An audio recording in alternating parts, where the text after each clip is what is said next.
Baik, insya Allah kita akan segera memulai webinar kita pada malam hari ini.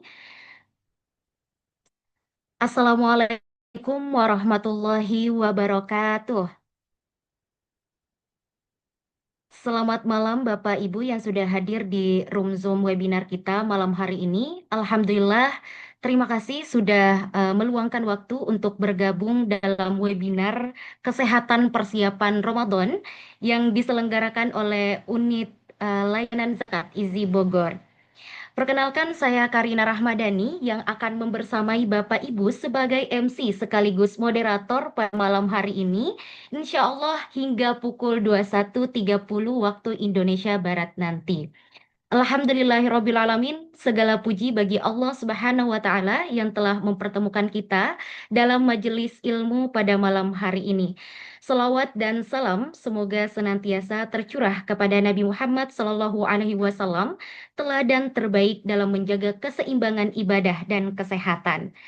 Bapak Ibu yang dirahmati Allah Subhanahu wa taala, selamat datang dalam webinar Kesehatan Persiapan Ramadan dengan tema Gizi Seimbang Saat Puasa, Tetap Sehat, Tetap Produktif Saat Ramadan. Di mana webinar ini bertujuan meningkatkan pemahaman kita terkait gizi dan kesehatan secara umum, membantu kita mempersiapkan aspek jasmani dalam menyambut bulan suci Ramadan serta mendorong praktik pola hidup sehat selama bulan suci Ramadan. Sebelum memasuki sesi utama, tentunya mari kita bersama-sama membuka acara pada malam hari ini dengan melafazkan basmalah. Bismillahirrahmanirrahim. Selanjutnya akan dilanjutkan dengan pembacaan ayat suci Al-Quran yang akan dibacakan oleh Saudara Torik. Dan kepada Saudara Torik, kami persilahkan.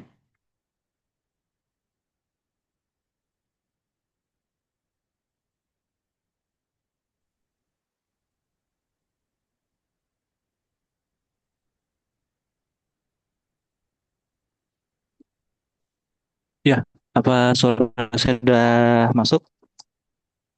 Ya, sudah terdengar Oke. Bang Torik. A'udzu billahi minasy syaithanir rajim. Bismillahirrahmanirrahim. Ya ayyuhalladzina amanu kutiba alaikumus siyamu kama kutiba alal ladzin kutiba alal ladzina min qablikum la'allakum tattaqun. Ayyaman ma'dudat. Faman kana minkum maridun aw ala safarin fa'iddah fa'iddatum min ayyamin ukhor wa 'alal ladzina yuti'u وعلى الذين يطيقونه فدية طعام مسكين فمن تطوع خيرا فهو خير له وأن تصوموا خير لكم إن كنتم تعلمون شهر رمضان الذي أنزل فيه القرآن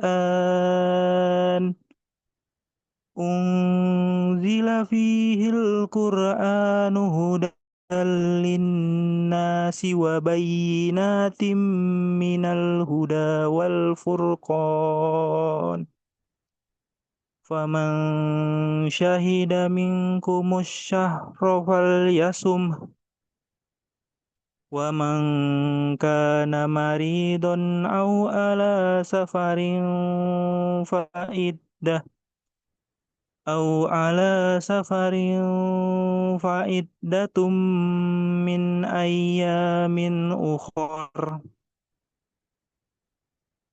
يريد الله بكم اليسر ولا يريد بكم العسر ولتكملوا العدة ولتكبروا الله على ما هداكم ولعلكم تشكرون وإذا سألك عبادي عني فإني قريب أجيب دعوة الداع إذا دعان فليستجيبوا لي وليؤمنوا بي لعلهم يرشدون صدق الله العظيم. Ya, terima kasih. Baik, jazakumullah khairan kepada saudara Torik yang atas lantunan ayat suci yang telah dibacakan. Sebelum kita lanjut kepada sesi selanjutnya, acara selanjutnya, mungkin saya ingin mengajak kepada Bapak Ibu sekalian yang tidak terkendala untuk on cam, dipersilakan untuk on cam agar menghidupkan suasana webinar kita pada malam hari ini. Bapak Ibu yang berbahagia, pada malam hari ini kita akan dibersamai oleh narasumber yang insya Allah sangat kompeten di bidang adalah sudah hadir di tengah-tengah kita, di tengah-tengah room Zoom ini ya. Ada Kak Fatima Uswa, SGZ Dietitian, seorang ahli gizi lulusan Institut Pertanian Bogor yang sekarang aktif sebagai praktisi di bidang nutrisi dan kesehatan. Beliau di sini intinya akan membahas berbagai poin penting dan sangat-sangat informatif untuk kita semua. Di antaranya itu, pertama, prinsip gizi seimbang saat sahur dan berbuka. Yang kedua, kesalahan umum saat puasa seperti konsumsi minum manis dan gorengan. Yang ketiga ada tips sahur agar tidak lemas dan terhindar dari dehidrasi. Yang keempat ada strategi puasa sehat bagi pekerja dan ibu rumah tangga. Dan yang kelima refleksi bahwa kesehatan adalah amanah dari Allah. Jadi dari poin-poin bahasannya saja sudah komplit ya, sangat komplit dan menjangkau untuk setiap kalangan kita, setiap kalangan. Jadi harapan ya Bapak Ibu sekalian yang hadir pada malam hari ini bisa mempersiapkan dan kita bisa mendengarkan ilmu yang insya Allah sangat bermanfaat. Nah, sebelum itu saya izin untuk menyapa Kak Fatima terlebih dahulu. Assalamualaikum Kak Fatim. Waalaikumsalam, Kak Karina. Oke, bagaimana kabarnya Kak? Dan gimana nih semangatnya pada malam hari ini untuk menyampaikan informasi yang Masya Allah ya? Alhamdulillah sehat. Semangat banget nih. Biasanya kan kalau puasa pada punya goals ya untuk lebih sehat gitu. Jadi kita belajar bareng-bareng. Iya, dan pastinya saya selaku MC dan moderator yang salah satu termasuk yang utama yang harus belajar kita. Baik, tanpa berpanjang waktu lagi, karena Kak Fatim sudah siap dan juga Kak Fatim sudah ada di tengah-tengah kita semua, kepada Kak Fatim Uswa SG Dietitian, kami persilahkan untuk menyampaikan materinya. Waktu dan layar kami persilahkan. Oke, baik. Terima kasih banyak, Karina. Aku izin share screen ya, Bapak, Ibu, dan teman-teman sekalian. Ya, Bismillahirrahmanirrahim. Assalamualaikum warahmatullahi wabarakatuh. Selamat malam, Waalaikumsalam. Bapak, Ibu, dan teman-teman semua. Sebelumnya izin perkenalkan kembali, nama saya Fatima. Hari ini kita mau sharing-sharing nih terkait dengan gizi seimbang saat puasa. Sebenarnya gimana sih untuk memenuhi asupan gizi yang seimbang saat puasa? Apakah sama dengan hari-hari biasa atau tidak gitu ya? Nah, sebelum masuk ke situ, mungkin ini ada refleksi sedikit ya untuk kita. reminder sedikit untuk kita bahwasannya kesehatan ini adalah amanah dari Allah Subhanahu wa Ta'ala.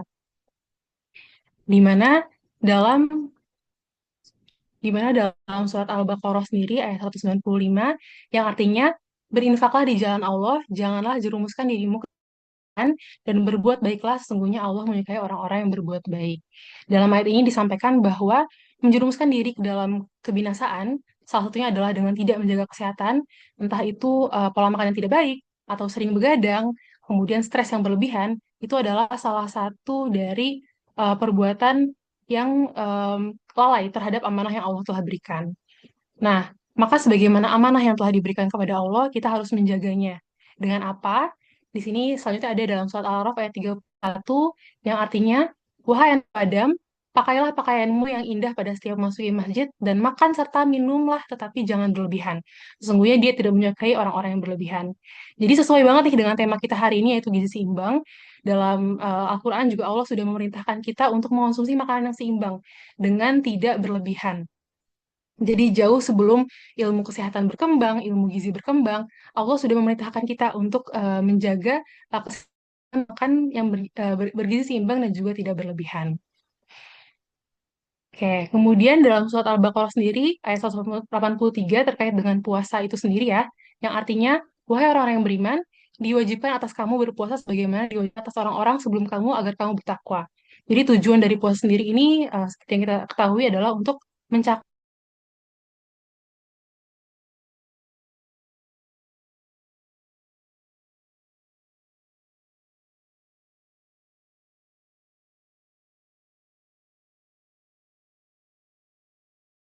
penelitian dari berbagai ilmuwan yang ada di dunia dan ditulis dalam buku yang berjudul Why Fast yang memberikan hikmah puasa itu banyak sekali teman-teman, bapak-bapak, ibu-ibu. Yang pertama adalah to feel better physically and mentally, untuk merasa lebih baik ya dari fisik maupun mental, untuk terlihat lebih muda, untuk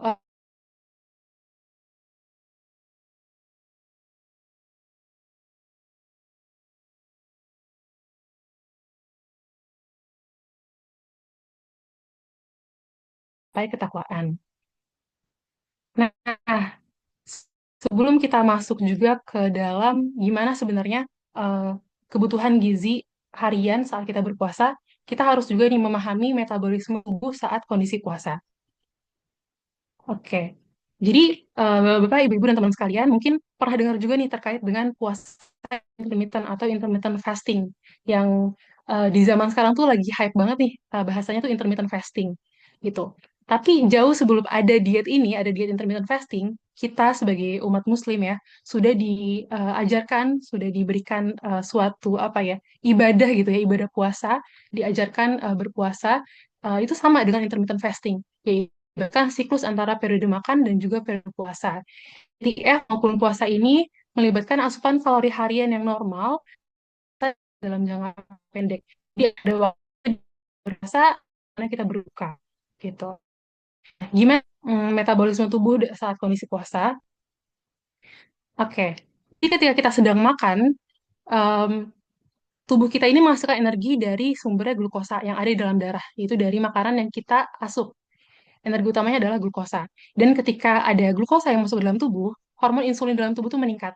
Nah, insulin ini fungsinya apa? Fungsinya adalah untuk menangkap gula-gula yang ada di dalam darah untuk masuk ke dalam sel-sel dalam tubuh, seperti jaringan-jaringan tubuh, kemudian ke dalam otak dan lain sebagainya, ke dalam otot, ke dalam jaringan lemak dan lain sebagainya. Jadi untuk menangkap glukosa dalam darah sehingga glukosanya tidak terlalu tinggi dalam darah, gitu. Nah, kemudian akan disebar ke berbagai organ dalam tubuh dan juga disimpan kalau misalnya kelebihan asupan makannya berlebih akan disimpan dalam lemak. Nah, kalau misalnya kita lagi puasa nih, gimana sih yang terjadi? Jadi kalau misalnya kita lagi nggak puasa, tubuh kita ini kan kekurangan glukosa ya teman-teman. Jadinya insulin dalam tubuh itu menurun. Yang meningkat adalah growth hormone atau hormon pertumbuhan. Dan hormon ini berperan dalam perbaikan sel dalam tubuh kita. Jadi Masya Allahnya puasa nih, disebutnya hormon ya, pertumbuhan, itu berperan dalam sel tubuh, namun hormon ini bisa tumbuh ketika autofagi banyak dalam tubuh. Kenapa itu autofagi? Nanti kita akan bahas juga. Jadi hormon ini bisa tumbuh ketika puasa 12-16 jam untuk memperbaiki sel tubuh kita. Nah, ketika hormon insulin tadi menurun, hormon pertumbuhan meningkat, ada juga hormon kortisol dan juga katekolamin yang meningkat. Nah, perubahan hormon inilah yang menjadi sinyal kuat pada tubuh kita untuk mengubah sistem tubuh kita yang tadinya metabolismenya disebutnya anabolik atau dari glukosa dan beralih ke dalam cadangan internal yaitu dari lemak, lemak dalam tubuh. Nah, gimana caranya? Jadi tadi kan kita udah bahas soal glukosa ya. Kalau misalnya lemak gimana nih? Lemak dalam tubuh, dalam sel, dalam aliran darah. Kalau kita dalam kondisi makan, tadi kan insulinnya tinggi ya teman-teman. Insulin tinggi, nanti dia akan masuk ke dalam namanya jaringan adiposa atau jaringan lemak, dibantu oleh lipoprotein lipase atau enzim LPL ini. Karena lemak nggak bisa masuk sendiri ke dalam pembuluh darah, jadi dia harus dibantu gitu. Nah, LPL ini nanti akan membantu trigliserida untuk masuk ke dalam jaringan adiposa, dan karena tadi sifatnya dia anabolik saat makan, artinya dia akan menyimpan cadangan lemak itu dalam tubuh. Dan di sini, di kondisi makan, enzim ATGL atau enzim pemecah lemak itu ditekan. Karena memang tujuannya untuk menyimpan cadangan lemak. Jadi, tidak ada pemecahan ataupun sedikit pemecahan dari cadangan lemak yang ada untuk menjadi FA dan juga gliserol. Beda halnya kalau misalnya kita berpuasa.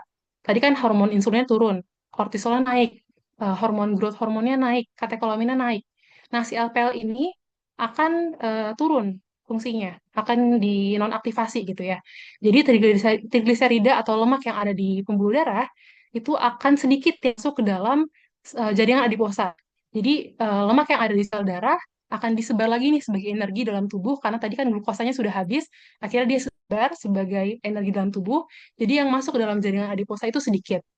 Nah, dan kalau misalnya dia masuk, ada hormon ATGL, enzim ATGL, mohon maaf, yang ini tuh fungsinya memecah cadangan lemak. Jadi ketika tadi dia disimpan, kemudian kemudian cadangan lemak yang lama ada di tubuh itu akan dipecah lagi nih.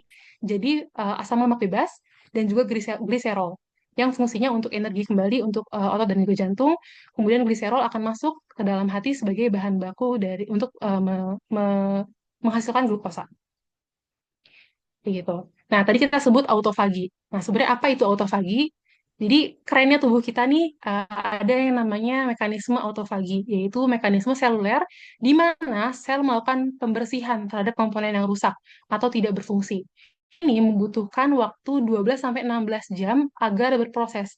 Artinya kalau misalnya kita puasa dari jam 4 pagi sampai jam 6 malam itu kan sudah lebih dari 12 jam. Nah, si autofagi ini bisa berproses gitu. Fungsinya untuk detoksifikasi dari tubuh, virus-virus yang ada dalam tubuh ini dipakai menjadi energi, kemudian juga didetoksifikasi, keluar melalui urin dan juga limbah yang ada dalam tubuh kita. Dan banyak sekali manfaat yang sudah diteliti dari mekanisme autofagi ini. Yang pertama adalah anti-aging. Nah, ini mungkin buat untuk mbak-mbak, mas-mas yang masih muda, ibu-ibu, bapak, berpuasa ini juga bisa melambatkan penuaan gitu ya. Istilahnya mungkin sel-sel dalam tubuh kita itu semakin panjang usianya. Jadi kita juga memperpanjang usia kita juga gitu. Kemudian yang kedua adalah menekan neurodegeneratif. Kalau misalnya kita kenal dengan penyakit demensia, nah demensia itu kan terjadi ketika ada sel-sel yang rusak dan tidak bisa dibuang dalam tubuh kita. Nah, dengan berpuasa dengan mekanisme autofagi ini, itu akan menghambat terjadinya neurodegeneratif, sehingga resiko untuk terjadi demensia lebih sedikit gitu. Kemudian selain itu adalah cancer. Jadi ini juga bisa menekan cancer. Tadi kan dia autofagi untuk detoksifikasi dalam tubuh, sehingga ada proses perbaikan sel dalam tubuh, akhirnya mencegah pertumbuhan sel kanker dalam tubuh kita. Oke, selanjutnya adalah kesalahan umum yang sering terjadi saat puasa. Nah, ini kira-kira apa aja sih kesalahan umum yang sering terjadi gitu? Banyak banget. Yang pertama adalah tidak mengonsumsi em, kalori yang seimbang. Jadi bisa jadi karena kalap buka puasa pakai gorengan yang banyak banget gitu ya. Akhirnya kalori dalam tubuh kebanyakan akhirnya menumpuk pada lemak. Kemudian juga zat gizi lainnya tidak seimbang. Jadi bukan cuma kalori tapi zat gizi lainnya mungkin aja kalorinya besar tapi proteinnya rendah. Akhirnya bisa terjadi kekurangan protein dan juga menyebabkan tubuh saat puasa tuh kehilangan massa otot gitu. Jadi kalau misalnya yang makannya sedikit terus ngerasa berat badannya turun gitu. Nah, itu apakah yang turun massa lemak atau kan massa ototnya gitu. Adalah seimbang dalam elektrolit. Jadi kalau kita puasa kadang kita lupa nih untuk makan sayur, makan buah, minum cairan yang tercukupi untuk memenuhi elektrolit dalam tubuh kita, sehingga kita ngerasanya lemes terus gitu kalau puasa. Kayak nggak ada tenaga buat aktivitas buat belajar, buat dan lain sebagainya. Nah, kesalahan yang pertama, mau dong Bapak, Ibu-ibu, Mas, Mbak-mbak yang ada di sini boleh dibantu dijawab nih, kira-kira apakah benar tidak puasa mempercepat pembakaran lemak? Tadi kan kita udah bahas ya, kalau misalnya puasa nanti akan menggunakan lemak sebagai sumber energi gitu. Ada yang mau jawab? Setuju, oke. Tidak sahur mempercepat lemak, jawabannya setuju. Oke, Mbak MC gimana nih? Setuju gak nih? Oke, oke, lemas jadinya Mbak. Oke, Ya, ya. Jadi seperti itu, Mbak. jawabannya gimana, Karina? Jawaban saya, ya, lanjut, Mbak. Iya, oke. Oke, jawabannya ada yang setuju, ada yang nggak setuju gitu ya. Nah, sebenarnya apa sih jawabannya? Jawabannya adalah mitos ya, teman-teman. Jadi tubuh kita tuh pinter banget, nggak semudah itu, apa namanya, menggunakan lemak sebagai energi, apalagi ketika kita dalam kondisi tidak puasa gitu. Jadi kalau misalnya tidak sahur, mohon maaf. Jadi kalau misalnya kita tidak sahur, artinya tubuh kita tuh defisit energinya sangat besar gitu. Bayangin aja kita makan terakhir tuh saat buka puasa. Anggaplah jam 9 malam. Terus sahur jam 4 kita nggak makan sama sekali. Kita baru makan lagi jam 6 malam. Artinya tubuh tuh udah nggak makan sekitar 18 jam lebih gitu. Nah, tubuh kita dalam kondisi itu akan switch mode ke mode survival atau mode bertahan atau istilahnya starvation mode gitu. Nah, dalam mode itu metabolisme tubuh kita akan lambat. Dicirikannya dengan apa? Penurunan BMR atau basal metabolic rate atau energi minimal banget yang harus kita butuhkan untuk menjalankan fungsi organ tubuh kita. Nah, itu kalau misalnya kita nggak sahur, defisit energi berat, BMR menurun, akhirnya tubuh menekan pengeluaran energi. Karena tadi kan dari yang misalnya energi yang dibutuhkan 1.500, karena kita nggak sahur, diturun nih dia jadi 1.200. Artinya ada gap energi yang tubuh berusaha untuk efisien memakainya. Jadi nggak semudah itu lemak dibakar lebih cepat kalau misalnya kita nggak sahur. Dan juga pada saat starvation atau saat kelaparan, tubuh ini akan masuk ke mekanisme glukogenesis yang ada di hati dan juga di ginjal. Nah, tadi kan kita udah bahas soal gliserol, fatty acid gitu ya. Yang ini tuh masuk ke hati yang nantinya akan diubah sebagai glukosa. Gliserol, laktat, dan alanin. Alanin ini yang perlu jadi notes adalah ketika kondisi starvation, otot kita akan em, memberikan bantuan gitu. Di sini ada alanin dan juga glutamin dari otot. Ketika kita nggak puasa, glikogen kita habis, cadangan lemak habis, akhirnya otot mulai memecah dalam bentuk alanin dan juga glutamin. Nah, gliserol, laktat, dan alanin akan berubah menjadi glukosa. Dan perubahan glukosa ini butuh energi yang sangat besar. Energi yang sangat besar ini didapatkan dari keton, yaitu perubahan dari fatty acid menjadi keton, disebutnya ketogenesis. Jadi kalau misalnya nggak makan lama, kadang tuh bau mulut tuh bau keton kalau misalnya pernah itu, ya itu karena keton dalam tubuhnya terlalu banyak. Nah, kemudian ginjal itu eh, tadi ya dia merilis glutamin ke ginjal, maksudnya otot merilis glutamin ke ginjal, kemudian dia akan bergabung dengan fatty acid menghasilkan glukosa dan juga menjaga keseimbangan asam basa tubuh. Karena alanin ini adalah asam amino teman-teman yang produk akhirnya adalah urea, kemudian glutamin adalah produk akhirnya nanti adalah amonia. Jadi mereka menjaga keseimbangan asam basa dalam tubuh. Dan kalau ketogenesis berlebihan, tubuh kita akan stres. Stresnya berat nih, stres metabolik berat. Sebenarnya keton saat eh, pembentukan keton dalam tubuh saat puasa itu normal. Tapi kalau misalnya kita nggak sahur, keton akan lebih cepat dalam tubuh banyaknya gitu. Dan keton ini sifatnya asidosis. Jadi dia akan menarik cairan keluar melalui urin.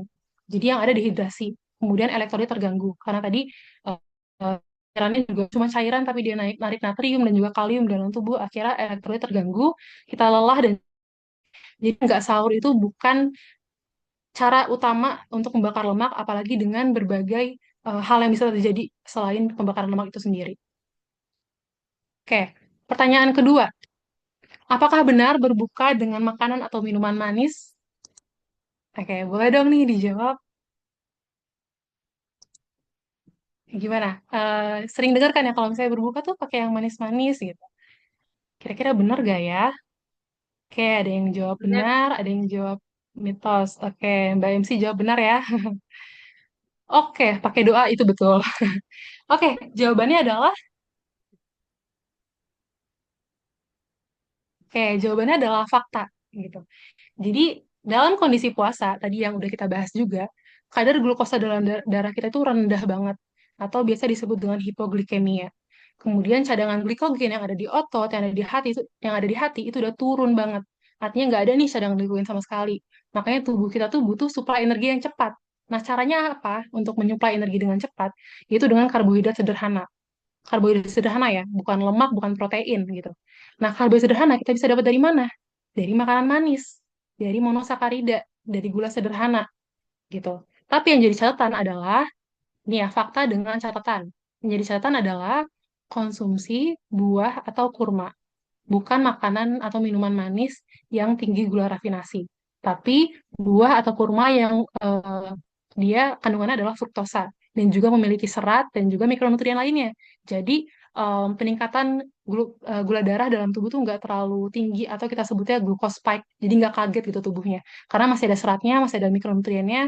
Jadi bisa naik perlahan dan juga kita bisa mendapatkan suplai energi dengan cepat. Oke, pertanyaan ketiga. Apakah benar tidak boleh mengonsumsi gorengan? Nah ini, siapa yang suka makan gorengan nih? Kira-kira benar gak ya? Kita tuh nggak boleh konsumsi Tidak gorengan. boleh. Tidak boleh. Memilih Benar jawabannya nggak jawabannya. tahu. Oke, Nggak tahu, Mbak. salah. Oke, mungkin dikit aja. Itu Mungkin jawaban dikit paling benar ya, aja. mungkin dikit aja. Oke, jawabannya adalah mitos ya, Bapak Ibu, teman-teman sekalian. Mitos tapi dengan catatan lagi-lagi. Jadi kalau misalnya kita makan gorengan tuh, kadang kan yang jadi apa ya yang jadi concern kita adalah lemaknya tinggi gitu ya. Kayaknya gorengan tuh sumber lemak gitu. Nah, apakah lemak sejahat itu? Jawabannya enggak, karena lemak juga punya fungsi dalam tubuh. Dia bisa sebagai sumber energi yang padat. Jadi lemak ini menyumbang dalam 1 gram lemak menyumbang sekitar 9 kilokalori, lebih besar daripada karbohidrat maupun protein. Lemak juga membantu rasa kenyang. Dia dicerna lebih lama dalam tubuh, jadi kita merasa lebih kenyang lebih lama. Kemudian juga mendukung penyerapan vitamin A, D, E, K. Jadi buat teman-teman, ibu-ibu, bapak-bapak yang mau diet gitu, jangan sampai nggak ada lemak sama sekali. Karena yang ada nanti penyerapan vitamin A, D, E, K-nya nggak maksimal. Nah, yang jadi notes adalah kalau berlebihan ini yang akan menjadi bahaya. Karena kalau misalnya berlebihan, tadi kan puasa ada perut kosong, gorengan banyak banget. Akhirnya tubuh kita kaget, semua numpuk nih, energi numpuk di saluran pencernaan. Akhirnya ada istilahnya tuh food coma atau begah atau kayak jadi ngantukan, gak bersemangat. Jadinya ibadahnya gak taraweh gitu ya. Jadinya gak taraweh karena ngantuk gitu. Nah ini yang harus jadi perhatian. Jadi perhatikan waktu dan juga porsinya. Nah, kemudian yang menjadi masalah apa sih? Jadi yang menjadi masalah adalah ketika ya kita banyaknya yang beli gorengan tuh di abang-abang gitu ya, abang pinggir kaki lima, dan kita nggak tahu nih proses pengolahannya gimana. Nah itu yang jadi masalah sebenarnya. Ada 3 yang jadi masalah, itu deep frying, penggunaan minyak berulang kali, dan juga kombinasi lemak dan tepung yang banyak. Jadi kalau kita masak gorengan itu kan kita pakai minyak yang banyak banget dan juga pakai suhu yang tinggi banget, tuh masakan tinggi banget. Nah, minyak ini kan mengandung lemak ya teman-teman, lemak tak jenuh. Nah, lemak tak jenuh ini itu dia sangat rentan terhadap panas, akan mengalami oksidasi dan membentuk senyawa berbahaya yang biasa kita sebut radikal. Nah, si radikal ini akhirnya kemana? Akhirnya bisa ke penuaan, bisa ke penyakit kardiovaskular dan lain sebagainya. Dan penggunaan suhu tinggi juga akan mengakibatkan kita kehilangan vitamin. Makanan tersebut kehilangan vitamin. Kalau misalnya bilang makan bakwan kok pakai sayuran gitu. Nah, itu sayurannya vitaminnya hilang karena vitamin-vitaminnya itu sensitif terhadap panas.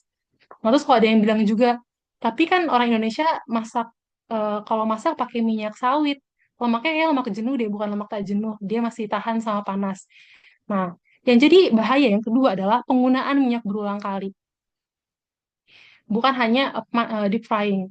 Jadi kalau misalnya masak berulang kali, minyak ini kan kandungannya trigliserida ya, yang konfigurasinya atau senyawanya tuh dia cheese atau ya cheese gitu ya.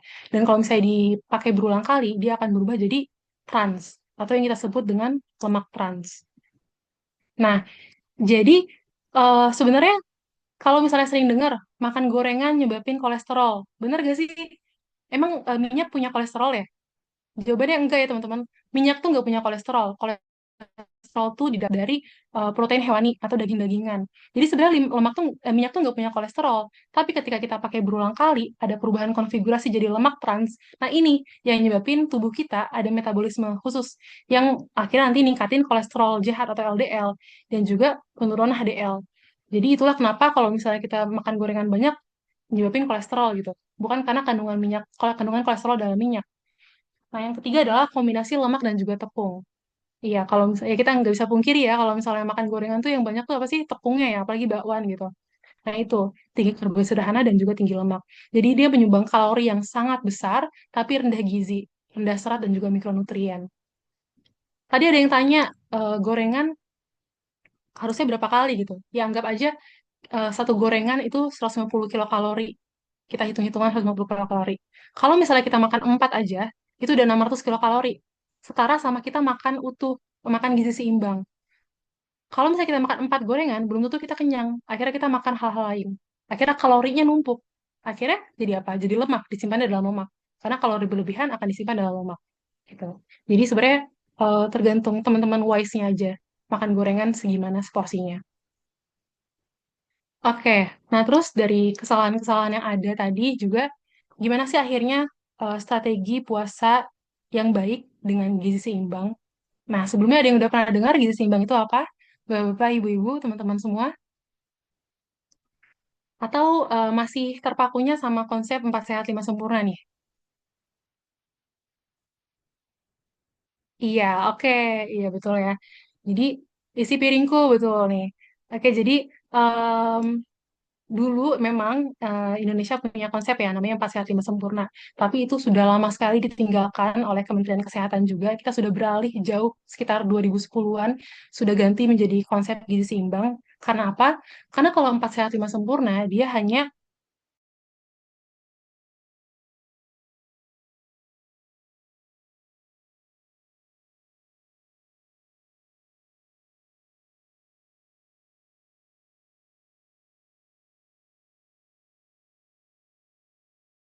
mencukupi kebutuhan harian gitu. Makanya kita beralih ke gizi seimbang.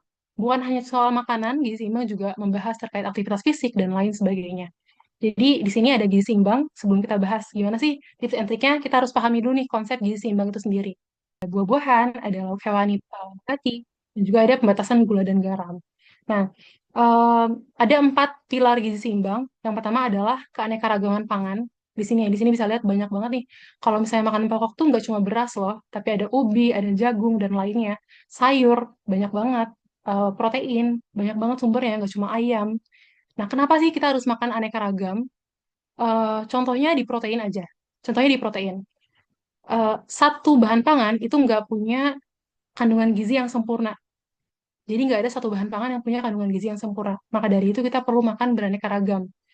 Protein itu punya asam amino esensial atau asam amino yang tidak bisa dibentuk oleh tubuh. Jadi harus didapat dari makanan.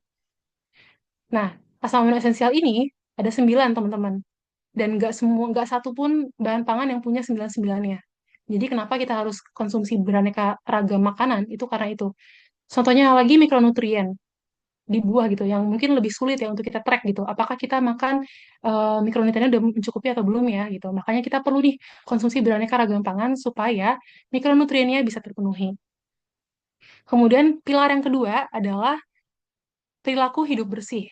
Ini ya, mencuci tangan. Nah, jadi nggak cuma makan gizi seimbang, tapi perilaku hidup bersihnya. Kalau misalnya bakteri masuk ke dalam tubuh, akhirnya penyerapan zat gizi nggak optimal, ya percuma gitu ya teman-teman. Jadi kita juga perlu menjaga perilaku hidup bersih. Kemudian yang ketiga adalah aktivitas fisik yang teratur. Nah, ini mungkin besok juga akan dibahas lebih lengkap ya oleh dokter Deta gitu ya. Nah, ini kita juga dianjurkan untuk melakukan aktivitas fisik harian minimal 30 menit per hari. Kemudian juga memantau berat badan. Jadi kalau misalnya teman-teman yang punya goals nurunin berat badan atau ningkatin berat badan atau untuk menjaga berat badan tetap stabil gitu ya, dipantau berat badannya. Seminggu sekali boleh. Tentunya kalau misalnya nimbang berat badan itu di waktu basal tubuh, yaitu saat bangun tidur, kondisi bangun tidur, belum makan, belum minum, nimbang berat badan dulu gitu. Kemudian minum air putih 8 gelas sehari. Nah, dari tumpeng gizi seimbang ini, gimana cara kita menerapkannya keseharian gitu ya? Kan susah banget nih kayaknya ya, ada berapa porsi gitu. Nah, mudahnya adalah dengan menerapkan isi piringku. Jadi dalam satu kali makan, 1/3-nya adalah makanan pokok, 1/3-nya adalah sayuran, kemudian ada lauk pauk dan juga buah-buahan. Nah, di sini bisa dilihat ya teman-teman, sayuran itu setara sama makanan pokok loh. Bukan pindah di sini nih sayurannya nih. Jadi sayuran tuh banyak banget. Di sini 3 sampai 4 porsi ya. Satu porsinya sekitar 100 gram untuk memenuhi kebutuhan serat harian kita. Serat itu penting banget buat kesehatan pencernaan, untuk mencegah konstipasi dan lain sebagainya. Nah, pertanyaan selanjutnya adalah, apakah kalau kita puasa harus memenuhi semua ini? Jawabannya adalah iya.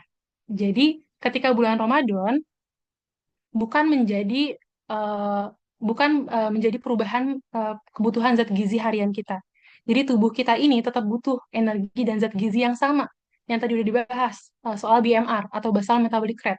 Tubuh kita tetap butuh tuh si BMR itu tuh untuk menjalankan fungsi tubuh kita. Nah, yang berubah adalah apa? Yang berubah adalah waktu dan juga frekuensinya. Jadi yang biasa kita makan 5 kali, dimakan pagi, selingan, makan siang, selingan, makan malam. Jadi cuma 4 kali. Kita bagi jadi 4 ya. Ada sahur, ada iftar atau berbuka, ada makan malam dan juga snack malam. Nah, gimana caranya dengan 4 kali waktu makan ini untuk memenuhi kebutuhan harian kita? Ini tipsnya yang bisa Bapak, Ibu-Ibu, dan teman-teman lakukan. Yang pertama adalah saat sahur, tentunya makan sesuai isi piringku, dan anjurannya itu sekitar 30-40% kebutuhan harian. Em, jadi kalau misalnya biasa makan telur mungkin satu, proteinnya satu gitu, bisa di double, di 2 kali lipatkan gitu ya, biar tubuh kita punya cadangan energi seharian gitu untuk kita puasa. Kemudian saat iftar, saat berbuka, tadi anjurannya berbuka dengan yang manis, tapi dengan catatan yaitu yang dari kurma ataupun buah, bukan dari minuman-minuman manis atau yang tinggi gula rafinasi.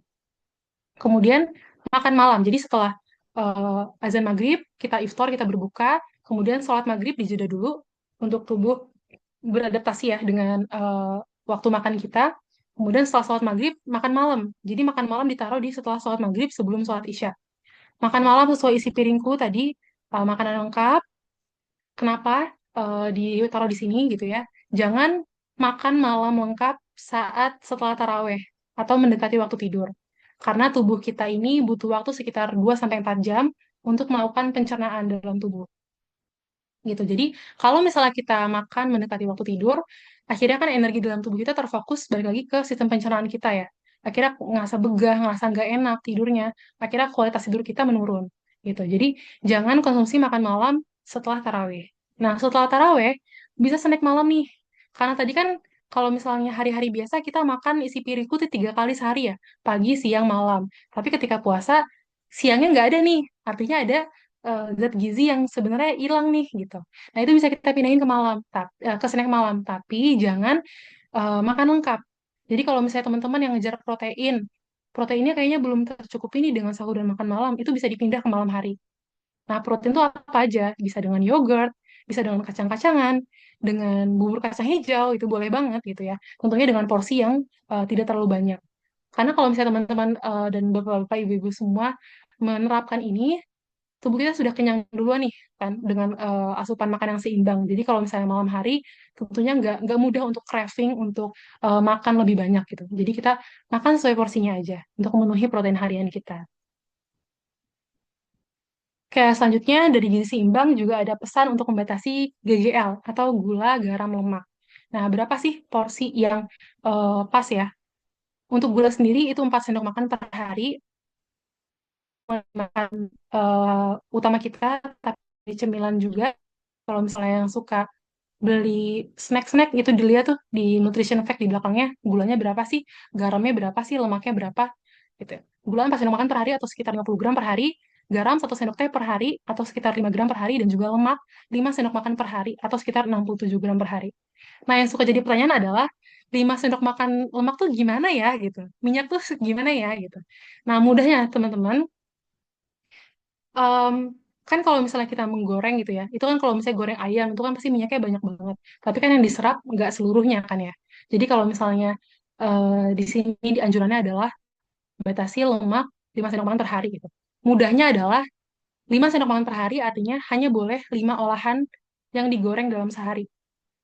Jadi misal bapak ibu-ibu naruh minyak 2 sendok makan di sahur, 3 sendok makan di buka puasa gitu.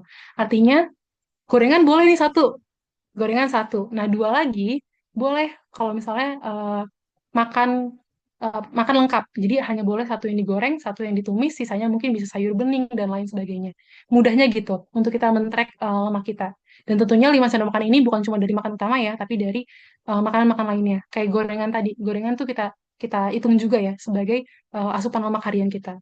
Nah, kenapa sih harus dibatasi gitu ya GGL ini?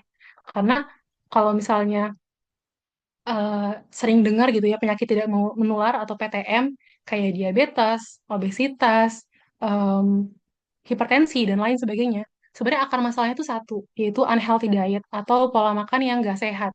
Nah, ini nih yang akan nyebabin kolesterol dan lain sebagainya, obesitas, kemudian ke penyakit tidak menular lainnya. Jadi GGL ini perlu dibatasi saat puasa maupun saat tidak puasa. Nah, selanjutnya, sebentar. Nah, ini adalah pengaturan hidrasi selama puasa. Jadi kalau misalnya kita mm, makan biasa harian gitu ya, nggak puasa itu kan gampang banget ya untuk memenuhi harian, memenuhi asupan minum harian. Tapi kalau misalnya lagi puasa gimana? Nah, ini bisa diterapkan dengan metode 2-4-2, yaitu dengan 2 gelas saat berbuka puasa, yaitu setelah azan maghrib, setelah sholat maghrib, kemudian 4 gelas saat malam, yaitu setelah makan malam, sebelum sholat isya, setelah sholat tarawih dan sebelum tidur, dan 2 lagi saat sahur, itu saat bangun tidur dan juga setelah sahur. Jadi pada prinsipnya untuk anjuran minum itu, anjuran konsumsi cairan itu sekitar 2 liter per hari. Dan sebenarnya 2 liter ini udah masuk juga nih kalau teman-teman, bapak-bapak, ibu-ibu konsumsi misal hmm, sayur bayam, itu kan ada kuahnya. Nah, sebenarnya itu udah termasuk juga. Cuma kan kita nggak pernah hitung ya, berapa mili sih kuah bayam gitu. Nah, jadi mudahnya adalah 8 gelas per hari. Satu gelasnya sekitar 250 mili. Dan jangan konsumsi cairan langsung banyak. Kayak mungkin misalnya contohnya waktu sahur gitu. Ngerasa kayaknya, aduh nanti kayaknya bakal kehausan deh. Oke, minum banyak 2 liter langsung sehari gitu. Waktu sahur gitu. Nah itu jangan ya. Karena em, kalau misalnya kita minum sekaligus, kan cairan ini akan masuk ke ginjal ya. Penyerapannya ada di ginjal gitu.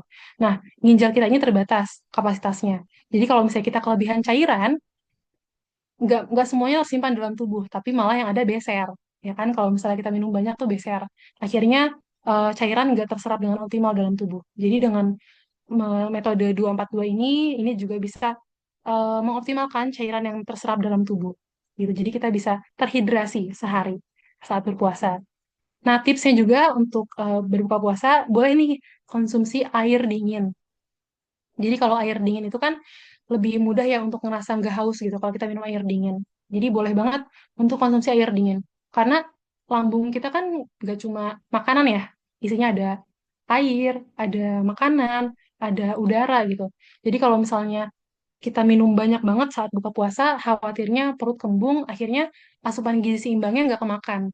Akhirnya kita kekurangan kalori, kekurangan zat gizi harian kita. Nah, itu jadi bisa tipsnya dengan berbuka dengan air dingin. Air putih dingin ya, bukan jus buah, es buah, dan lain sebagainya gitu. Terus, apakah nanti kalau misalnya minum air dingin jadi batuk gitu? Jawabannya enggak, karena yang bikin batuk tuh bakteri. Kalau misalnya kita beli air di luar yang enggak bersih, yang kita nggak tahu gimana cara pengolahannya, apakah airnya matang atau enggak, nah itu sebenarnya yang nyebabin batuk, bukan air dingin ya. Gitu. Oke, selanjutnya untuk tetap melakukan aktivitas fisik harian yang nanti juga besok akan dibahas oleh Dokter Deta. Namun yang bisa aku sampaikan, jangan lupa juga untuk tetap melakukan aktivitas fisik harian minimal dari Kemenkes anjurannya adalah 150 menit per minggu. Atau kalau kita bagi dalam 5 hari itu sekitar 30 menit setiap harinya. Nah, teman-teman, Bapak-bapak, Ibu-ibu bisa melakukan olahraga di 30 sampai 60 menit sebelum berbuka, 1 sampai 2 jam setelah berbuka puasa dan 1 jam sebelum sahur. Tapi yang jadi notes adalah eh, boleh melakukan olahraga aerobik seperti jalan kaki, kemudian sepedahan, yang memang menggunakan lemak sebagai energi saat kita berpuasa. Contohnya saat sebelum berbuka puasa gitu ya. Itu boleh jalan kaki atau sepedahan dan lain sebagainya, olahraga aerobik. Tapi kalau misalnya olahraga anaerobik, olahraga seperti angkat beban dan lainnya, yang dia menggunakan cadangan glikogen dalam otot sebagai energi, itu jangan dilakukan saat kondisi perut kosong atau kita belum makan sama sekali. Karena tadi ketika puasa cadangan glikogen kita habis. Nanti yang dipakai malah ototnya. Jadi kita berolahraga bukan yang membangun otot, malah muscle breakdown atau ototnya berkurang gitu. Dan sering banget kejadian gitu ya kalau misalnya orang nggak makan pre-workout meal gitu di gym atau di mana gitu ya, itu akhirnya pingsan gitu karena tadi energinya kan didapat dari cadangan glikogen dalam otot. Oke, next. Nah, ini mungkin ada em, satu tips juga ya. Jadi ada dari jurnal Hashimoto et al. 2025 yang meneliti terkait pengaruh jalan kaki setelah makan.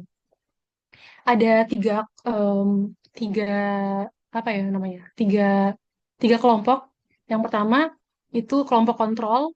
Kemudian yang kedua adalah kelompok yang diberikan. Jadi ketiga kelompok ini diberikan glukosa sebesar 75 gram. Kemudian yang satu ini yang kontrol ini dia diberikan glukosa aja, tapi dia nggak jalan kaki sama sekali.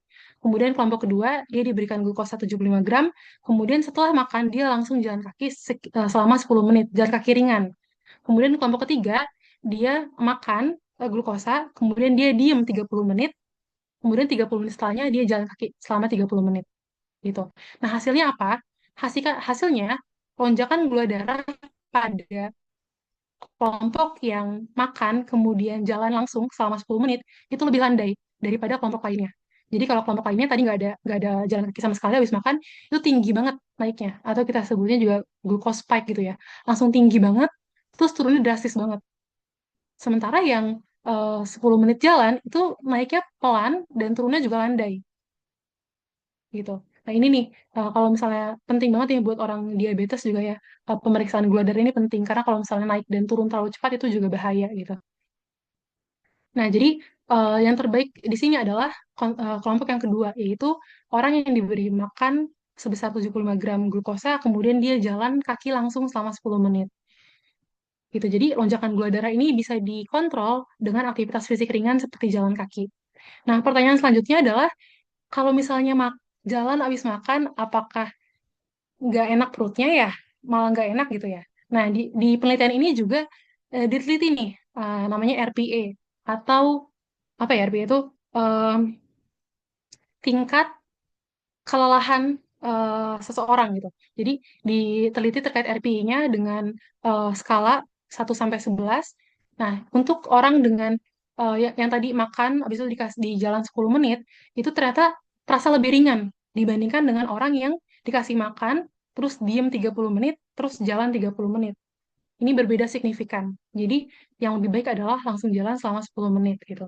Nah, terus apakah nantinya pencernaan kita jadi gak enak gitu ya atau digestive discomfort gitu. Nah, di sini juga diteliti kalau misalnya ternyata jalan kaki setelah makan tidak memperburuk gangguan pencernaan. Entah itu yang jalan 10 menit ataupun yang 30 menit gitu. Ini tidak berbeda signifikan. Namun yang berbeda signifikan di bagian sininya gitu. Jadi buat bapak-bapak, mas-mas, ataupun ibu-ibu, mbak-mbak gitu ya, yang habis sahur mau ke masjid, nah itu boleh banget tuh cari jalan yang lebih jauh gitu ya untuk ke masjid, untuk ini tadi mengatur lonjakan gula darah kita dengan berjalan kaki. Jadi ini salah satu tipsnya yang baik juga untuk kita berpuasa. Jadi tadi lonjakan gula darahnya akan stabil, turunnya juga stabil, akhirnya manfaat buat kitanya kita nggak mudah lapar gitu saat puasa dan energinya juga bisa tersimpan lama, gak mudah ngantuk dan kita lebih bisa fokus gitu untuk mengerjakan kegiatan harian kita lainnya. Oke, ya. Mungkin sekian dari saya sharingnya ya. Semoga di puasa kali ini yang punya goals untuk lebih sehat lagi bisa tercerahkan, bisa menerapkan gizi seimbang ini juga dalam puasa kita nanti. Dan juga kalau misalnya mau terhubung sama saya, boleh banget karena anak muda gitu ya, kita main Instagram dan juga TikTok gitu. Kebetulan saya sedang membangun juga terkait gizi di akun saya pribadi di Instagram Iva Fatimah ataupun di Instagram eh, platform saya yaitu The Good Pato. Ini saya bangun beserta tiga teman saya lainnya yang juga seorang ahli gizi gitu. Kedepannya kita akan banyak sharing terkait gizi di akun tersebut dan juga mengembangkan eh, konsultasi gizi secara online gitu. Jadi boleh banget yang mau tanya-tanya lebih lanjut untuk bisa menghubungi Instagram saya pribadi ataupun Instagram The Good Pato. Mungkin sekian dari saya kembalikan kepada MC. Terima kasih. Wassalamualaikum warahmatullahi wabarakatuh.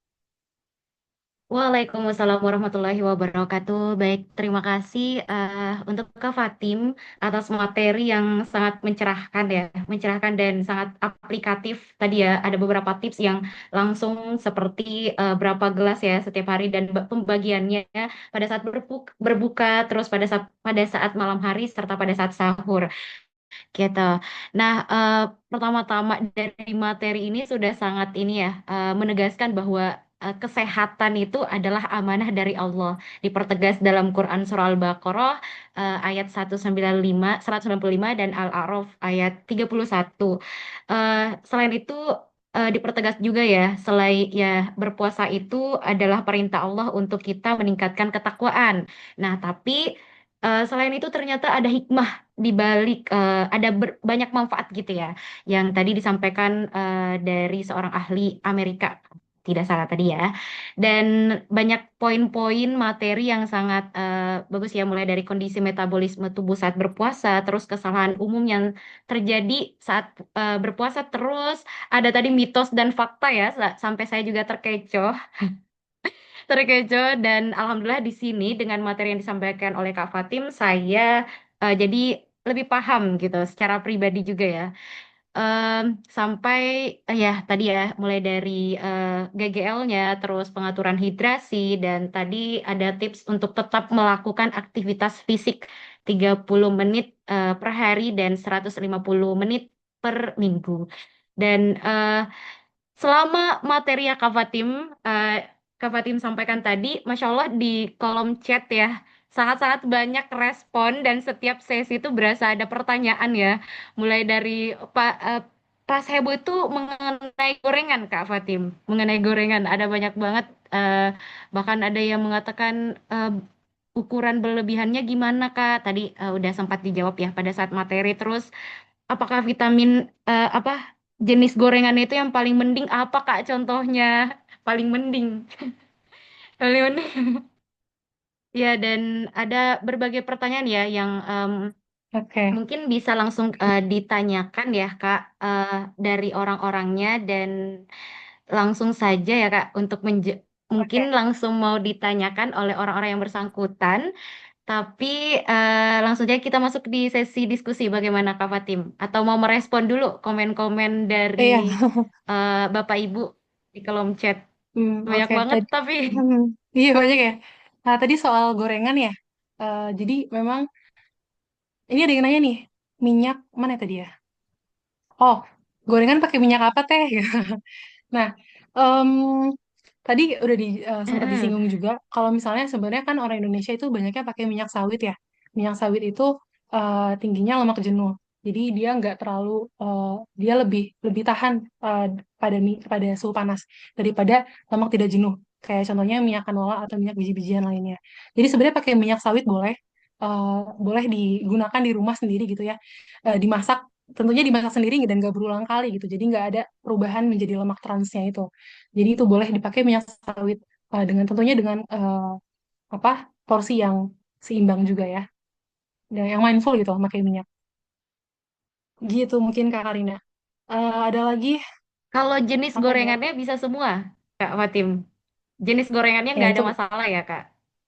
sebenarnya nggak ada masalah selagi Kembali ke selera. intinya mindful sih, mindful makan ya. Karena kan gorengan tadi ya ngandung kalori tinggi, karbohidratnya juga tinggi gitu.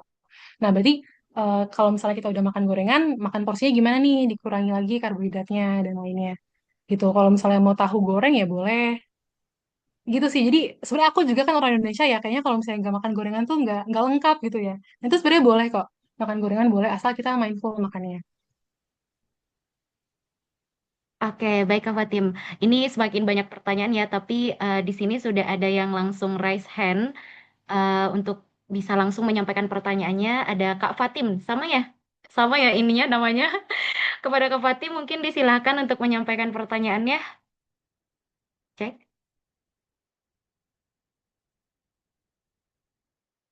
Minum air putih. Nah, minum air putih itu apa namanya?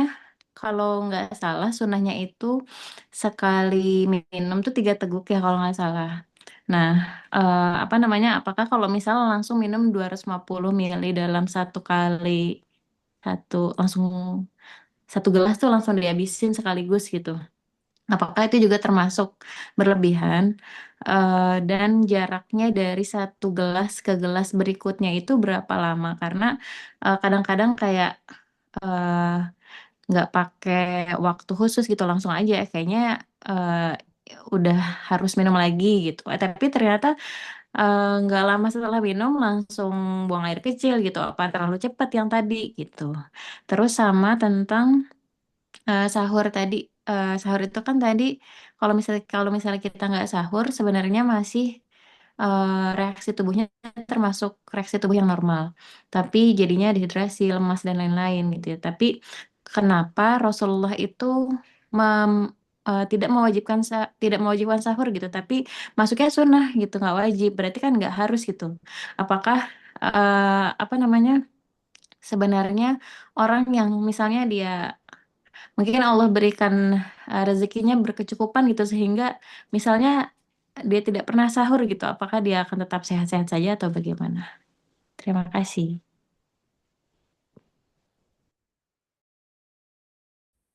Ya, Kak Fatim, mungkin bisa dijawab. Oke, terima kasih banyak Kak Fatim. Ini pertanyaannya cukup menarik ya dan jadi apa ya tambahan juga nih buat aku ya untuk mencari lebih dalam juga gitu ya. Tadi terutama terkait sahur gitu. Nah, jadi untuk menjawab yang pertama terkait dengan cairan ya Kak ya. Jadi kalau dari tadi yang udah aku sampaikan juga itu kan sebetulnya ada ya apa namanya waktu-waktunya. Jadi setelah azan maghrib, kemudian dilanjutkan setelah sholat maghrib dan lain sebagainya. Jadi sebenarnya bisa menggunakan metode 242 tadi untuk ngasih jarak ke tubuh kita untuk apa namanya mencerna si asupan airnya gitu. Nah, tadi untuk yang 3 tegukan dalam satu waktu gitu, apakah 250 mili akhirnya berlebihan? Kalau dari yang saya baca gitu, memang eh, tidak ada 250 mili itu belum termasuk berlebihan, karena itu kan satu gelas ya, dan itu cukup untuk memenuhi hidrasi kita. Dan kalaupun minum 3 teguk, itu ya nggak apa-apa, dijeda gitu, 3 teguk, kemudian dijeda dengan makan kurma, kemudian minum air putih lagi. Jadi 250 mili ini emang tadi tujuannya untuk memenuhi hidrasi harian kita gitu. Jadi nggak berlebihan, masih boleh untuk dikonsumsi gitu. Kemudian tadi yang kedua, nah ini juga menarik banget nih Kak, sunahnya sahur itu menjadi sunnah gitu ya, tidak diwajibkan gitu. Nah, apakah kemudian orang yang sahur secara kesehatan baik atau enggak gitu ya kayak tadi pertanyaannya. Kalau misalnya dia ternyata nggak sahur selamanya gitu. Nggak sahur selamanya. Iya, karena misalnya Allah kasih Hmm. rezekinya ya berkecukupan gitu sampai dia ya nggak sahur gitu. Mm-mm. Oke, iya.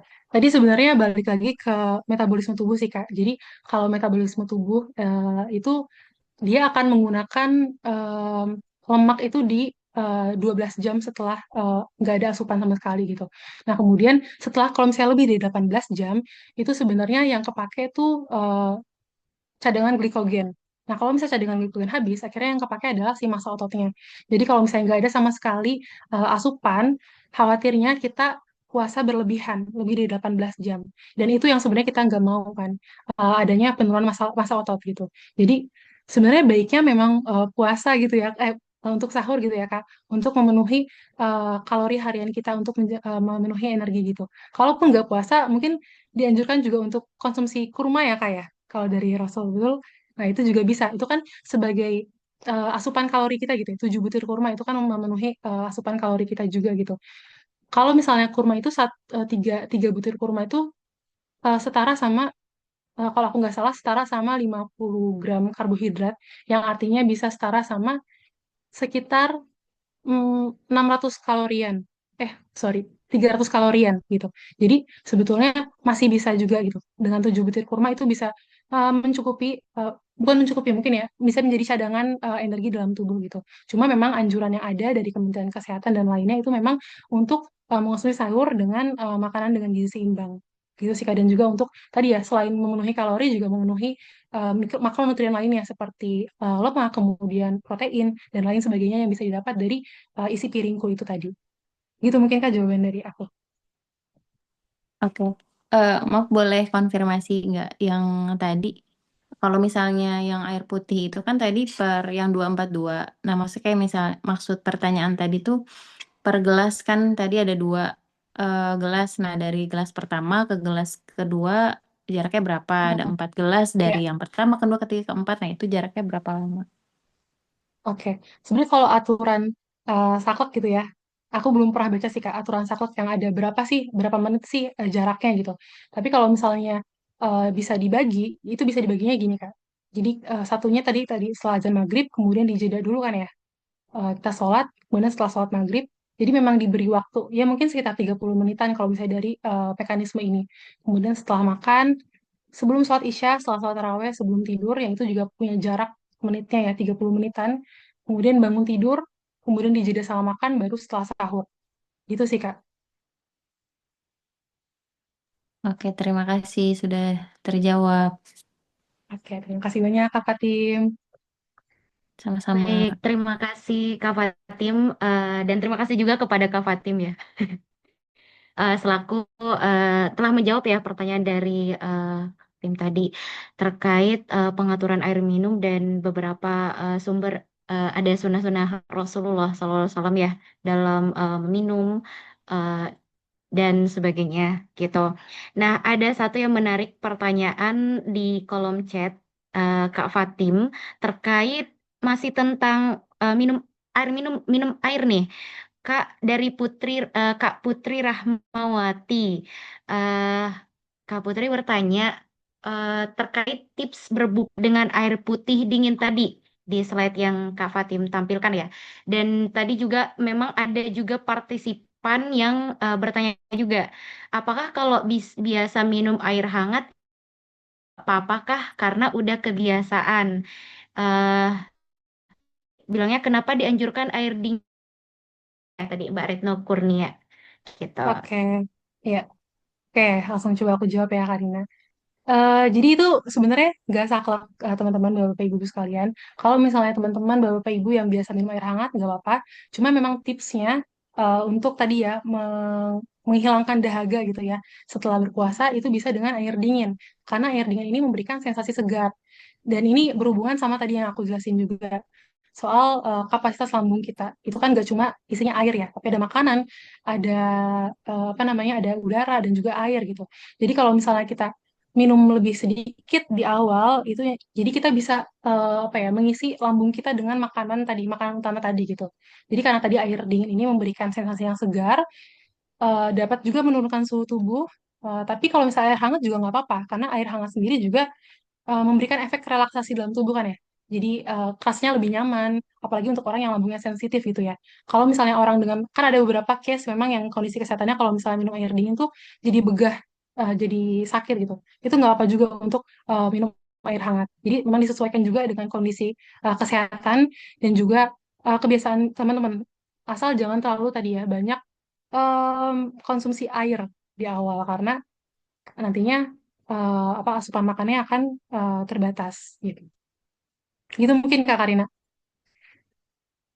Oke, baik, terima kasih Kak Fatim. Semoga Oke. bisa terjawab ya Mbak Retno Kurnia dan juga dari Kak Putri tadi. Nah, Hmm.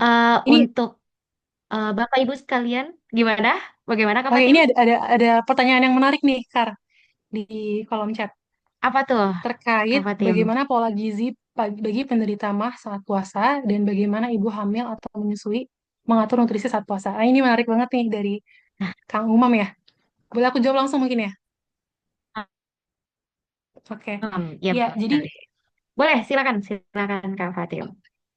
eh, suara aku kedengeran nggak ya? Atau yang putus-putus Karina? Karina ya? Oke. Eh, oke, punten ini. Suara aku masuk gak ya? Masuk, masuk, masuk. Masuk, Oke, masuk masuk ya. aman, lancar.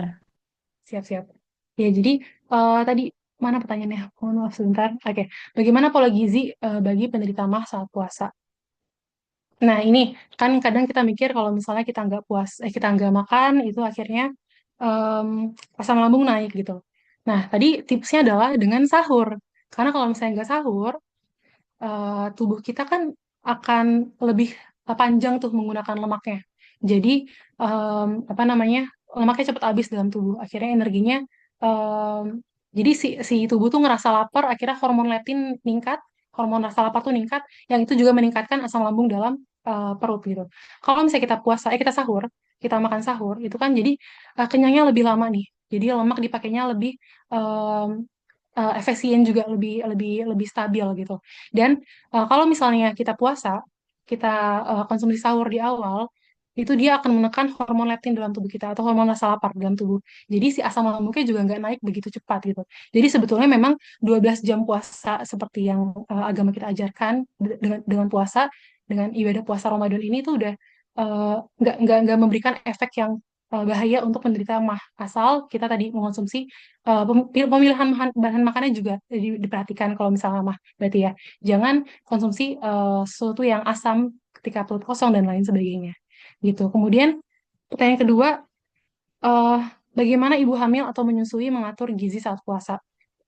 Oke, jadi em, kalau misalnya ibu hamil itu kan ada 3 trimester ya, bapak ibu-ibu. Ini mungkin yang sudah punya anak juga gitu ya. Trimester pertama itu 3 bulan pertama, kemudian trimester kedua itu 4 sampai 6 bulan, trimester tiga itu 7 sampai 9 bulan ketiga gitu. Nah, di trimester pertama itu em, zat gizi yang masuk ke dalam janin itu hanya sekitar 5% dari ibunya gitu. Jadi pada trimester pertama itu masih boleh untuk puasa. Tapi pada trimester kedua itu naik sekitar 40% yang diberikan oleh ibunya kepada janin. Kemudian pada trimester 3 itu sekitar 80% gitu, yang di asupan makan ibunya kepada janin gitu. Jadi pada trimester pertama itu masih boleh. Tapi kalau misalnya trimester kedua, trimester ketiga, ya coba di apa namanya, kan ada bayar hadiah juga ya, fidyah juga ya gitu. Jadi kalau misalnya nggak puasa juga nggak apa-apa gitu, untuk tadi memberikan asupan nutrisi pada bayinya gitu gitu. Nah, untuk ibu menyusui, untuk mengatur nutrisinya itu ada penambahan kalorinya sendiri juga. Jadi ibu hamil sama menyusui ini ada penambahan kalori, entah itu setiap trimester kehamilan maupun menyusui di 6 bulan pertama ataupun 6 bulan kedua itu ada penambahan kalorinya gitu. Sekitar 300 kilokalori. Jadi bisa ditambahkan dan dicukupi di waktu sahur maupun waktu berbuka. Itu mungkin Karina. Oke, baik. Terima kasih Kak Fatim. Bapak Ibu sekalian, apakah masih ada yang ingin bertanya? Nah, oke. Di sini sebenarnya ada pertanyaan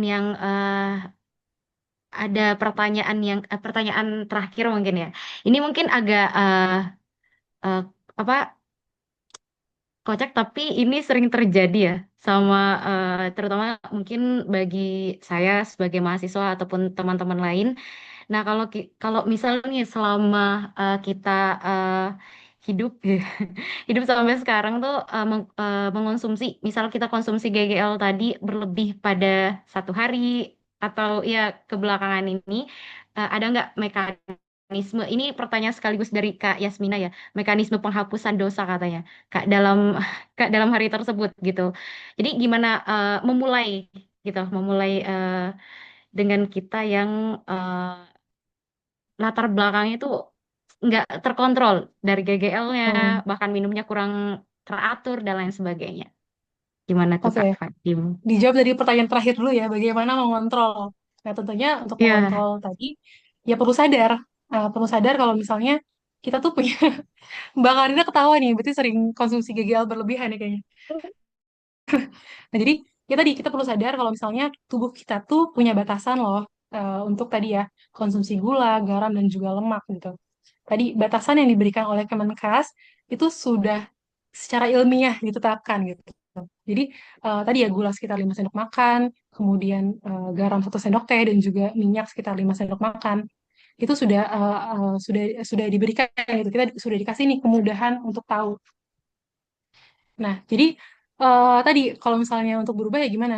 Ya dengan sadar gitu. Jadi nggak ada kata terlambat juga untuk berubah. Nah, tapi kalau misalnya ditanya, apakah ada mekanisme khusus penghapusan dosa gitu? Em, Tubuh kita tuh kan bermetabolisme tuh bukan akumulasi ya teman-teman. Nggak kayak kita makan terus seminggu kemudian baru nih tubuh kita mencerna gitu kan enggak ya. Tapi tubuh kita tuh mencerna ya harian, apa yang masuk, apa yang keluar. Makanya ada konsep gizi seimbang. Gizi seimbang tuh apa asupan yang masuk setara dengan kalori yang dibutuhkan gitu. Jadi kalau misalnya dia berlebih, tentunya ada yang dikorbankan dalam tubuh. Entah itu kalau gula berlebih akhirnya disimpan sebagai lemak, kemudian terjadi resistensi insulin dan lain sebagainya. Kalau misalnya gula berlebih akhirnya, garam berlebih akhirnya peningkatan tekanan darah dan lain sebagainya. Ya jadi untuk minyak juga, kalau misalnya asupannya berlebih tadi ya, yang masuk lebih dari kebutuhan, akhirnya disimpannya balik lagi ke lemak gitu. Semuanya karbohidrat, kalau misalnya cadangan glikogen dalam ototnya udah penuh, tubuh kita udah aktivitas fisiknya udah cukup, ya akhirnya disimpannya di mana? Di lemak lagi gitu. Jadi kompensasi penghapusan dosa itu ya olahraga sih ya Kak. Jadi karena tadi kan tubuh kita bermetabolisme sehari-hari gitu ya. Jadi disimpan dalam lemak. Ya untuk membakar lemak gimana ya dengan olahraga. Nggak ada tuh caranya kita diem makan sedikit akhirnya lemak turun. Enggak. Karena eh, kalau misalnya kita diem aja, massa otot kita rendah, itu kan BMR kita rendah ya. Jadi mau makan sedikit pun, kalau BMR rendah bisa gendut gitu. Bandingin sama atlet yang badannya gede, massa ototnya besar, makan banyak tuh kayaknya nggak gendut-gendut gitu. Ya karena BMR dia atau basal metabolic rate atau energi terendah yang dia butuhkan tuh gede banget gitu. Jadi mau dia makan banyak, itu tuh kepake buat ototnya karena otot adalah salah satu jaringan tubuh yang bermetabolisme aktif gitu. Jadi kalau misalnya kita banyak massa ototnya itu bisa menurunkan juga efisien menurunkan massa lemak dalam tubuh. Gitu sih. Jadi kuncinya adalah olahraga penghapusan dosanya ya, bukan ditumpuk seminggu gitu. Gitu mungkin Kak Karina. oke. Baik-baik, terima kasih Kak. Ini ada pertanyaan ya terkait diabetes itu. eh, Mungkin terakhir banget dan mungkin bisa dijawab oleh Kak Fatim. Ini dari Pak Prasetyo dan Mbak Ica ya, Mbak Ica. Untuk penderita diabetes, apakah ada tips khusus supaya setelah saum Ramadan menjadi terbiasa berpuasa dan membuat gula darah menjadi lebih normal? Dan dari Kak Ica melanjutkan bahwa orang dengan diabetes itu tetap boleh konsumsi kurma untuk sahur dan berbuka ya Kak. Amannya seberapa? Apakah berbeda ya dengan orang yang tidak menderita diabetes? Terus kalau masih lapar setelah tarawih, better konsumsi apa Kak? Kita. Terima kasih Kak. Oke. Kak Karina sebentar aku mau nunjukin isi piringku versi diabetes, tapi aku cari dulu filenya sedikit boleh? Ada nih. Boleh sekali. Oke. Baik, Bentar ya. seperti itu ya Bapak Hmm, Ibu dan sambil enggak, ya betul. ya sambil aku jawab sedikit kali ya. Jadi em, kepada penderita diabetes memang eh, apa namanya mengontrol gula darah itu sangat penting. Jadi kalau misalnya kita sebentar agak nggak fokus karena sambil mencari. Oke, jadi untuk penderita diabetes itu memang tadi ya mengontrol gula darah sangat penting. Kalau misalnya tanda bahaya orang terkena diabetes itu orang diabetes tanda bahayanya kalau misalnya gimana sih? Orang diabetes bisa mengenali tanda bahaya gitu. Jadi dia nggak harus puasa itu dengan dua hal, dengan dua parameter yaitu hipoglikemia dan juga hiperglikemia. Kalau misalnya pas bangun sahur gitu ngelihat gula darah rendah banget atau gula darah tinggi banget.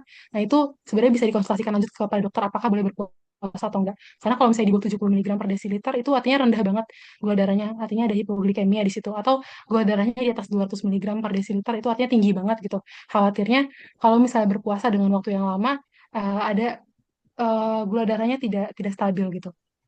Nah, jadi itu memang sebelum berpuasa, orang dengan penderita diabetes itu harus kontrol dulu rutin kepada dokter kalau misalnya mau apa namanya konsultasi gizi kepada ahli gizi itu perlu apa namanya dilakukan gitu. Dan kalau pada penderita diabetes, sebenarnya tips utamanya sebenarnya aduh nggak ada lagi gambarnya. Jadi kalau misalnya tadi kan ada isi piringku ya, isi piringku sepertiganya tuh karbohidrat, sepertiganya sayur, terus di atas itu ada protein Halo. sama ada buah. Nah kalau pada penderita diabetes itu isi piringkunya bentuknya T. Jadi setengah isi piringku, setengah si piring itu isinya sayuran, seperempatnya itu karbo, seperempatnya lagi itu lauk pauk gitu. Jadi yang lebih banyak adalah sayur dan juga buahnya, yaitu sumber seratnya. Karena serat tadi ya berfungsi untuk mengontrol lonjakan gula darah gitu. Jadi kalau misalnya pada penderita diabetes bisa memperbanyak sayuran. Nah, serat harian itu untuk diabetes tuh sekitar 25 gram untuk perempuan dan 30 gram untuk laki-laki. Dan itu bisa didapati dengan konsumsi 4 sampai 5 porsi sayur sehari. Yang artinya satu porsinya sekitar 100 gram. Kayak gitu. Nah, kemudian juga untuk penderita diabetes memang harus eh, me- apa ya?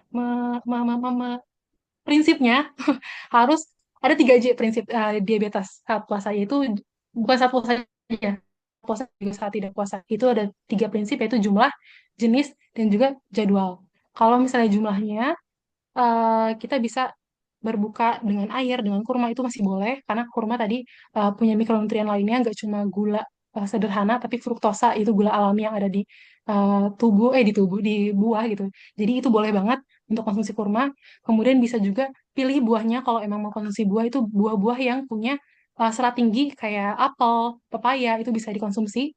Kemudian ya intinya lihat jumlahnya seberapa banyak, kemudian juga jenisnya. Jenisnya jangan sampai banyak makan karbohidrat sederhana bisa diganti jadi kentang, karbohidrat kompleks ya atau ubi-ubian. Kemudian tadi sumber seratnya juga dilihat dari buah dan juga sayur. Sumber proteinnya dilihat. Jangan yang tinggi lemak boleh lihat kalau misalnya daging berarti daging yang lemaknya rendah. Kalau misalnya ayam pilih yang eh, nggak apa ayam dengan kulit gitu ya yang lemaknya tinggi kayak gitu. Ikan, telur juga boleh.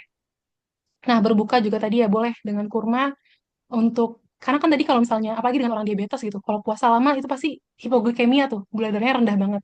Nah, memang tetap butuh energi cepat. Itu dengan kurma bisa, dengan buah-buahan bisa. Tapi tadi balik lagi jenisnya, dilihat buah-buahannya. Ya kalau misalnya bisa hindari kayak semangka.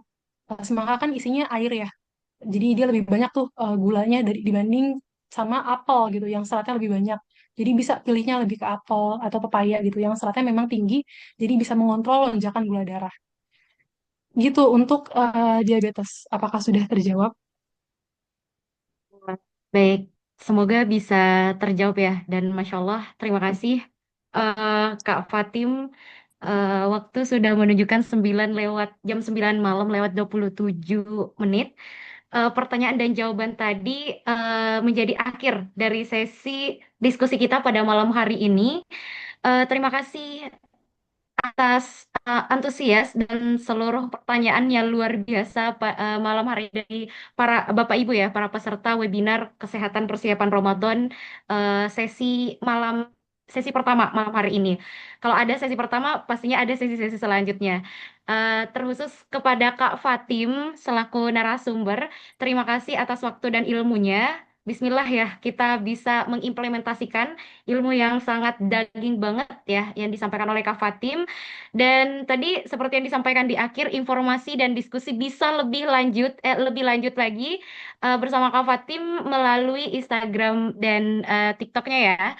Ada di @iva_fatima dan juga channel komunitasnya ya. Itu semacam komunitas ya Kak Fatim tadi, The Good Glato Platform ya. gizi. Iya, Oh, platform platform gizi. gizi, The Good Plato. Itu bisa melalui channel-channel tersebut. Eh, baik, Bapak Ibu yang dirahmati Allah Subhanahu wa taala, menjelang bulan Ramadan ini, unit layanan zakat Izi Bogor juga mengajak kita untuk turut ambil bagian ya dalam berbagai program zakat, infak dan sedekah Ramadan.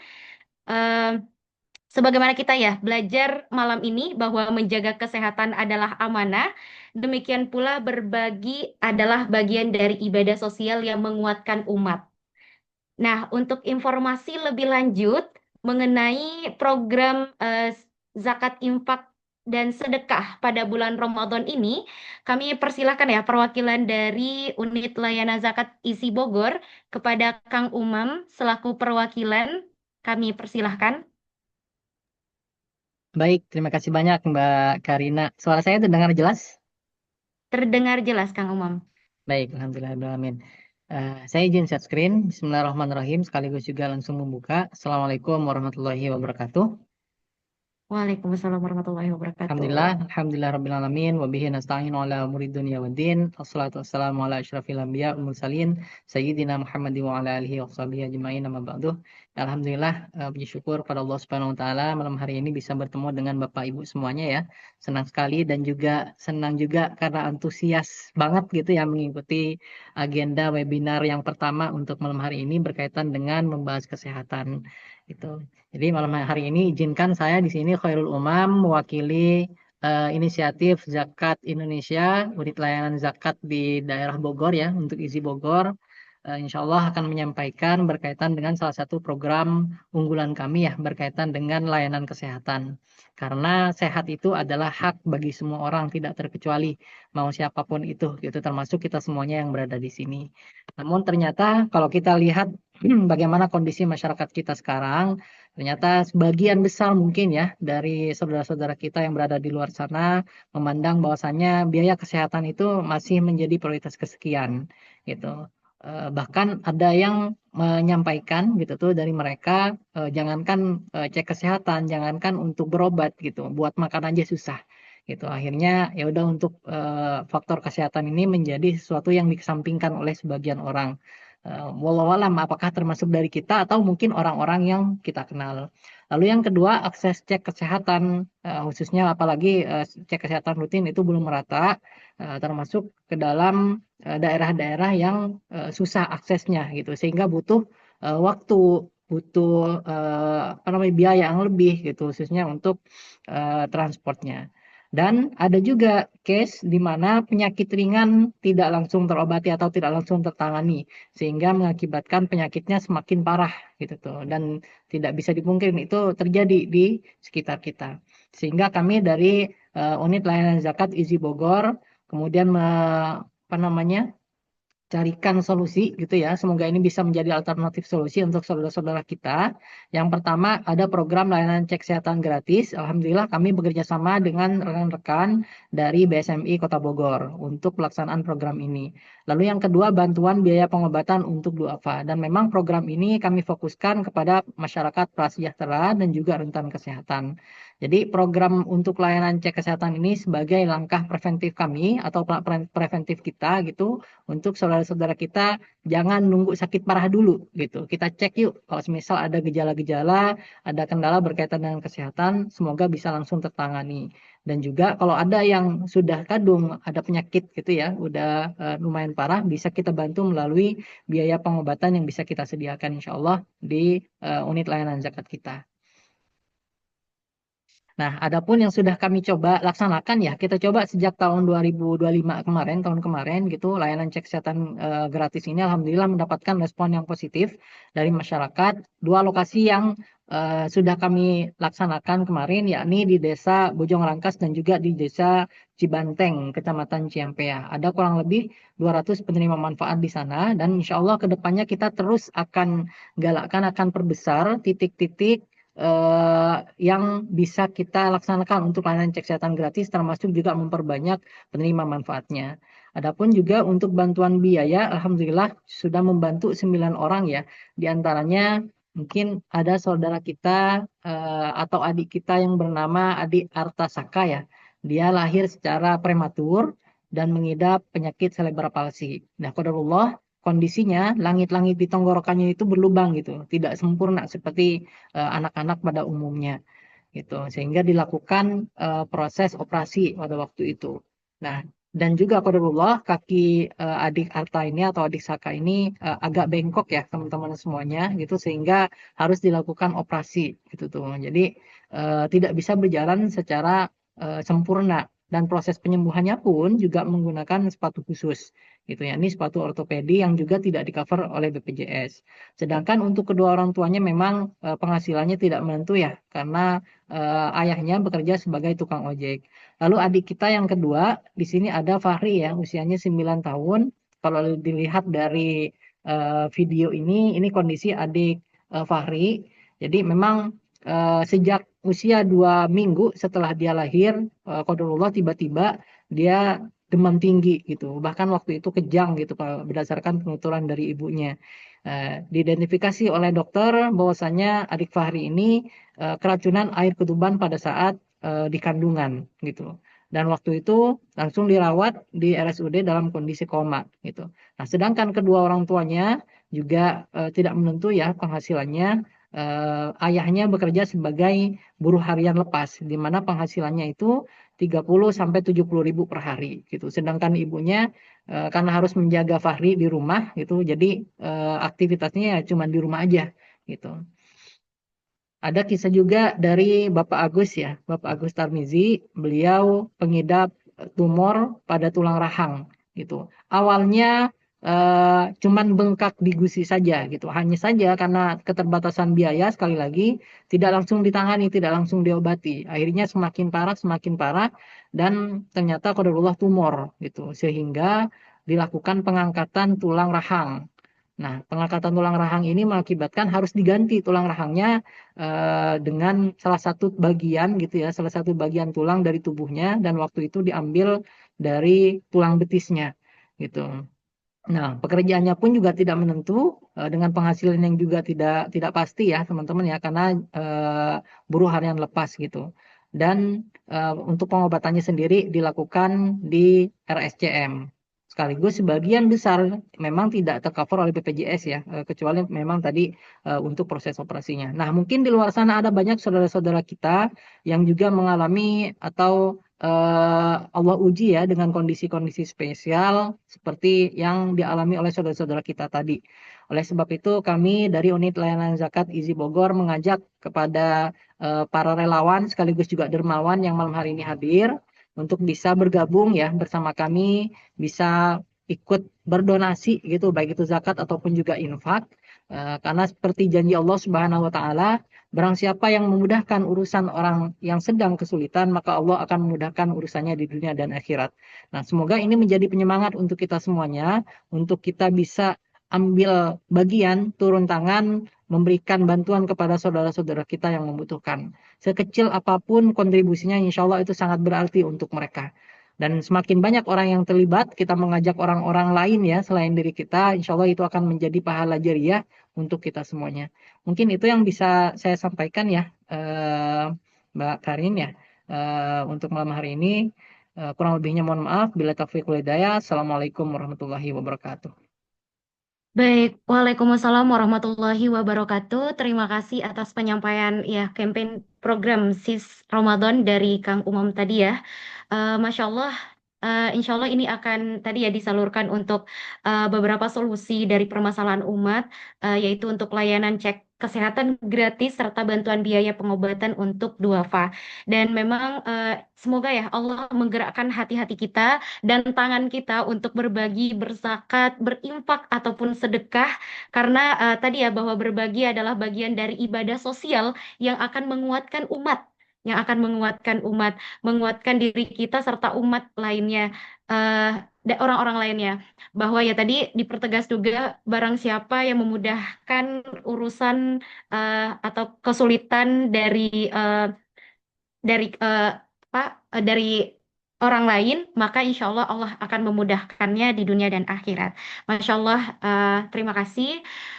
Selanjutnya tadi ya ini adalah sesi saya menyampaikan bahwa ini sesi pertama dari webinar kesehatan persiapan Ramadan dan insya Allah akan ada sesi selanjutnya atau sesi kedua. yaitu besok ya, pada hari Kamis 12 Februari 2026 di jam yang sama, pukul 20.00 sampai selesai, sama platformnya di Zoom meeting. Dan insya Allah besok itu dengan tema tetap aktif dan sehat saat puasa bersama Dr. Deta Wijatja. Jadi, insya Allah di sini kita akan membahas bagaimana olahraga yang aman saat puasa, waktu terbaik berolahraga, serta tips agar tetap bugar hingga tarawih dan qiyamul lail. Nah, ya di mana tadi ya setelah malam ini disampaikan banyak informasi dari Kak Fatim terkait gizi, besok kita sempurnakan dengan strategi menjaga kebugaran kita. Nah, jadi Bapak Ibu sekalian peserta webinar pada malam hari ini, jangan sampai melewatkan sesi berikutnya supaya ilmu kita untuk kita implementasikan itu lebih komplit lagi kita. Nah, selanjutnya, alhamdulillah, sebelum kita menutup acara ini, kita akan mengadakan sesi foto bersama atau sesi foto bersama ya, mungkin mengabadikan foto bersama. Untuk Bapak Ibu peserta webinar, boleh untuk yang bisa on cam ya, yang bisa on cam mengondisikan untuk sesi foto ini, pengambilan foto ini, dan mungkin bisa diwakili oleh panitia atau saya sendiri juga bisa. Baik, saya hitung slide pertama ya, ada 2 slide ya. Slide pertama saya hitung 1, 2, 3. Oke, selanjutnya 1, 2, 3. Oke, baik. Semoga sudah aman. Oke, alhamdulillah. Terima kasih Bapak Ibu sekalian. Eh, Ya, terima kasih atas penyampaian ya, penyampaian materi, terus alhamdulillah tadi ada penyampaian campaign. Semoga hati-hati kita tergerak untuk lebih sehat dan juga berbagi.